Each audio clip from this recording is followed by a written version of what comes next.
Antes de aprender a ler e a escrever, nós aprendemos a falar. E aprender a falar significa aprender a pensar. Porque a palavra não é só aquilo que a gente diz, mas é também aquilo que a gente pensa, ou aquilo que de alguma maneira a gente esconde.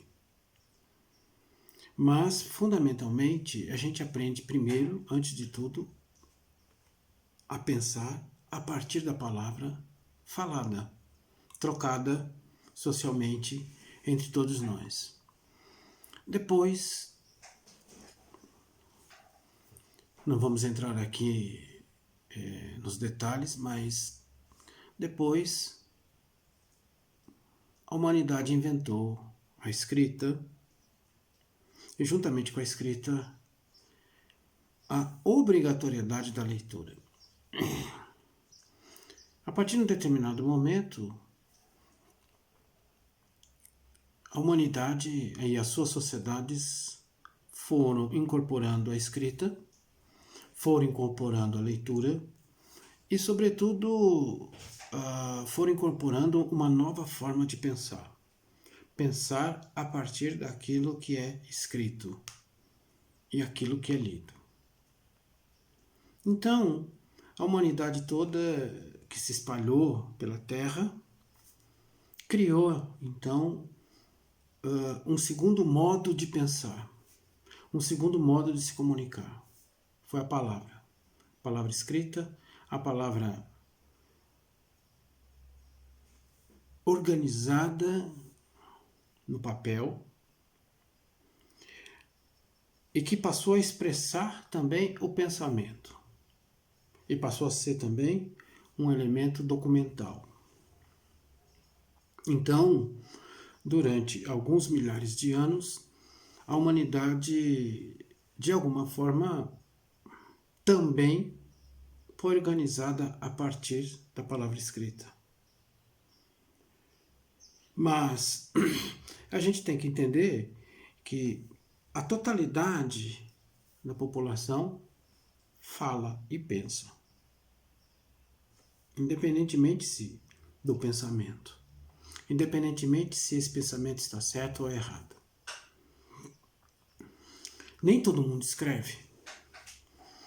E uma parcela grande da população aprende a ler aquilo que se escreve.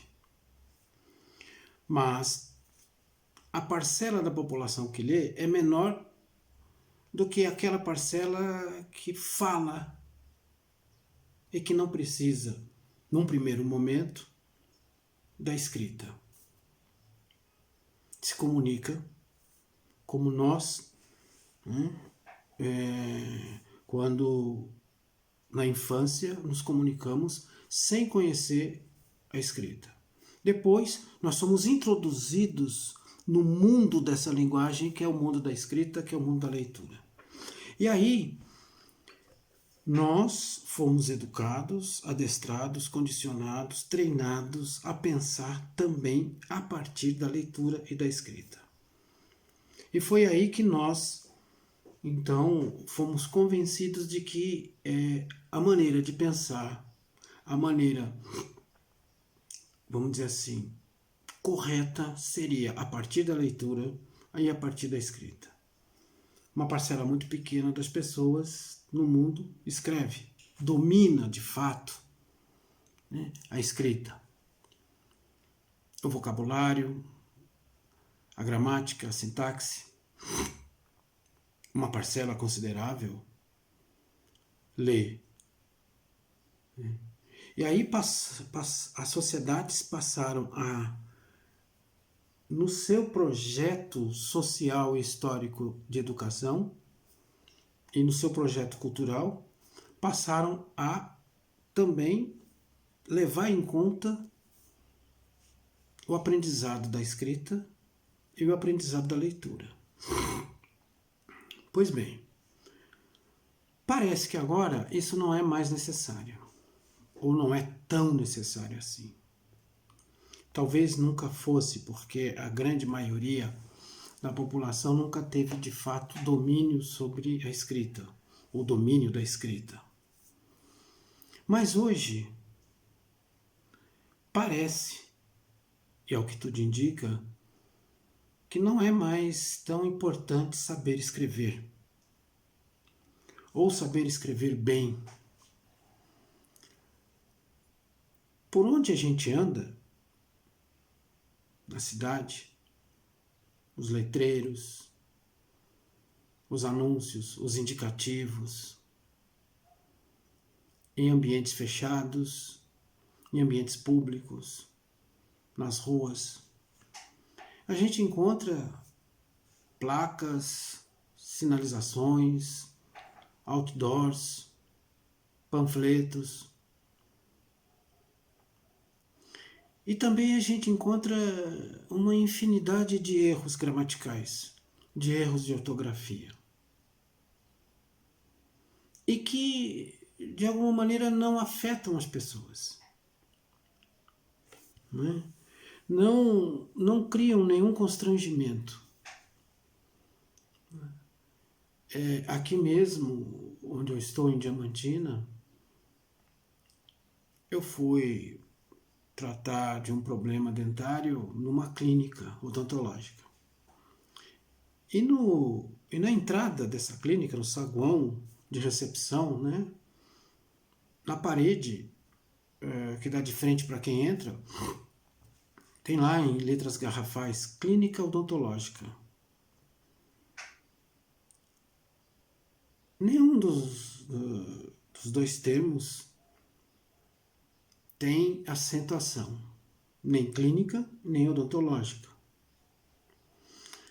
Eu fiz a observação para os atendentes, para a recepcionista, e depois também fiz para a médica, para a dentista que me atendeu. E não houve mudança nenhuma. Não, parece não fazer nenhuma diferença você escrever certo ou você escrever errado. A não ser em determinados ambientes ou em determinadas condições necessárias. Por exemplo, um concurso, uma petição, um ofício. Porque as outras pessoas que irão ler dominam ou deveriam dominar de alguma maneira a leitura e a escrita. Mas, na sociedade que nós estamos, no atual período em que nós estamos, parece que isso não é tão importante assim. As pessoas não fazem muita questão e também não se importam se há erros gramaticais. Por exemplo, a empresa que confeccionou o letreiro na clínica não foi interpelada e também não foi questionada.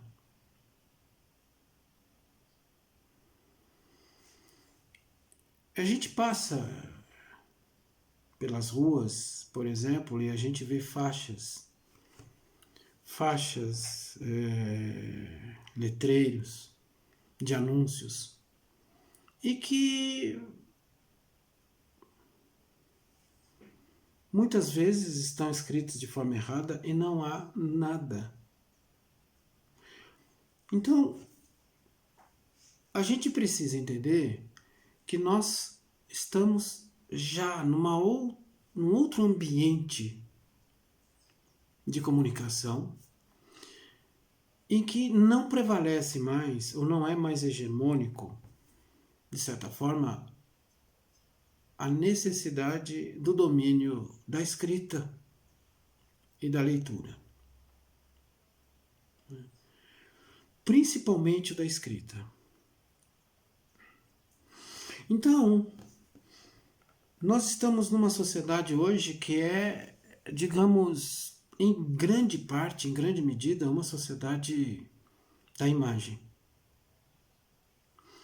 Se bem que toda palavra escrita, quando nós a lemos, ela também é compreendida na forma de imagem. Ela é lançada na nossa mente, dentro do nosso cérebro. Ela é lançada numa tela de projeção. Tudo aquilo que a gente fala também pode se tornar imagem. Só que agora, o que nós estamos experimentando é um fenômeno muito diferente. Porque trata-se de um modo de comunicação em que a palavra escrita ou a palavra falada se torna imagem. Então, a imagem compõe a comunicação mais do que a própria palavra, que precisa,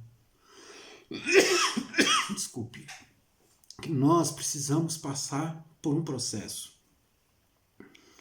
Transformar a palavra em algo compreensível.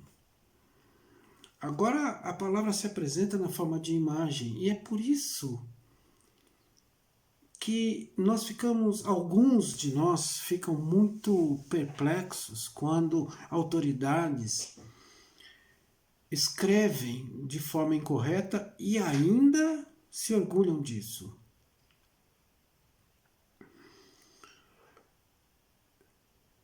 Isso demonstra que essas autoridades nada mais nada menos expressam o contexto em que nós estamos vivendo. Veja, então, para simplificar, durante centenas de milhares de anos, a humanidade se desenvolveu sem a escrita, sem a leitura, e aprendeu a pensar. Depois surgiu a escrita e a leitura, e nós aprendemos uma segunda forma de pensar. O nosso cérebro teve que se adaptar, historicamente, a essa nova forma, a esse novo modo de expressão e de comunicação. Então, em paralelo, nós aprendemos a pensar com a escrita e aprendemos a pensar sem a escrita.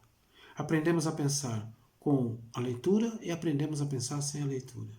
E agora entramos numa nova fase, na qual nós somos obrigados a pensar apenas por meio das imagens, em movimento ou não.